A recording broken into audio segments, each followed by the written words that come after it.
বিশ্বাস করেন, এতটা আফসোস করার কিচ্ছু নেই।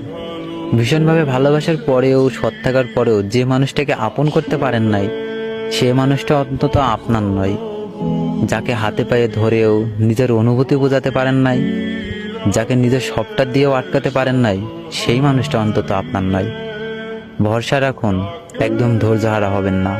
এতটা ভীষণভাবে ভালোবেসে ঠকে যাওয়া মানুষগুলোর কপালেও একদিন খুব সুন্দর ভালোবাসা জোটে। মনে রাখুন, খুব ভীষণভাবে হতাশ হওয়া মানুষটাও একদিন ভালোবাসা পেয়ে যায়। সুন্দর একটা মুহূর্তের অপেক্ষা করুন। সৎ থেকে ঠকে গেছেন ভেবে নিরাশ হবেন না। মনে রাখেন, সৃষ্টিকর্তা আমাদের থেকে যা কিছু কেড়ে নেয়, তার চেয়ে দ্বিগুণ করে তা ফিরিয়ে দেয়। কাউকে বাজেভাবে ঠকিয়ে দেওয়ার আগে একটা কথা মনে রাখুন, সৃষ্টিকর্তা আপনার একার নয়, সৃষ্টিকর্তা সবার। আমার একটা মানুষ হইল না বলে চিল্লাতে থাকা মানুষটারও একটা মানুষ হয়ে গেল।